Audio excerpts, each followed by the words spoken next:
ಎಲ್ರಿಗೂ ನಮಸ್ಕಾರ. ನಾನು ನಿಮ್ಮ ಧ್ರುವ ಸರ್ಜಾ. ಹೌದು, ನಾನು ಮಾರ್ಟಿನ್ ಪ್ರಮೋಷನಲ್ಲಿದ್ದೇನೆ.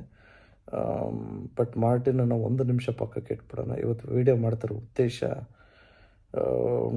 2024 August 14 ಇಂಡಿಯನ್ ಸ್ಟ್ಯಾಟಿಸ್ಟಿಕ್ಸ್ ಪ್ರಕಾರ ಪ್ರತಿ 16 ನಿಮಿಷಕ್ಕೂ ಒಂದು ಹೆಣ್ಮಗುನ ರೇಪ್ ನಡೀತಾ ಇದೆ.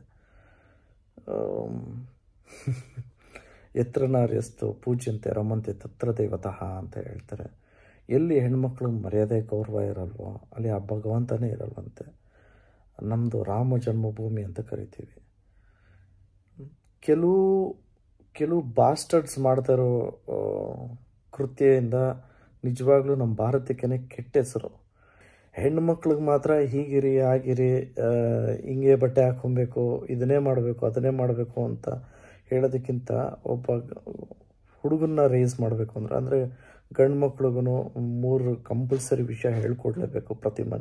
ಪ್ರತಿಯೊಬ್ಬರ ಮನೆಯಲ್ಲೂ ಹೇಗೆ ಪ್ರೊಟೆಕ್ಟ್ ಮಾಡಬೇಕು ಹೆಣ್ಮಕ್ಳನ್ನ, ಮತ್ತು ಹೇಗೆ ಸಪೋರ್ಟ್ ಮಾಡೋದು, ಮತ್ತು ಹೇಗೆ ರೆಸ್ಪೆಕ್ಟ್ ಮಾಡಬೇಕು ಅಂತ ಪ್ರತಿಯೊಬ್ಬರ ಮನೆಯಲ್ಲೂ ಇದು ಹೇಳ್ಕೊಡ್ಲೇಬೇಕು.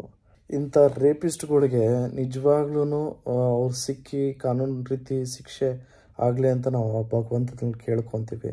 ಬಟ್ ಅವ್ರಿಗೆ ಯಾವುದೇ ರೀತಿ ಶಿಕ್ಷೆ ಕೊಟ್ಟರು ಆ ಸ್ಯಾಟಿಸ್ಫ್ಯಾಕ್ಷನ್ ಅನ್ನೋದು ಆಗೋದೇ ಇಲ್ಲ.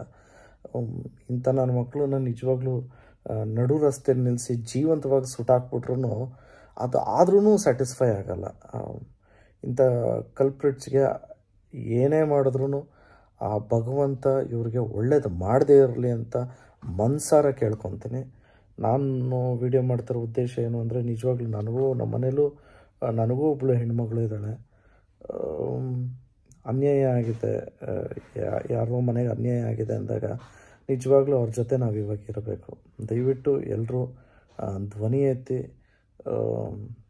Let us ask for justice. It is time to change India. ನಾವೆಲ್ಲ ಒಂದಾಗಬೇಕು.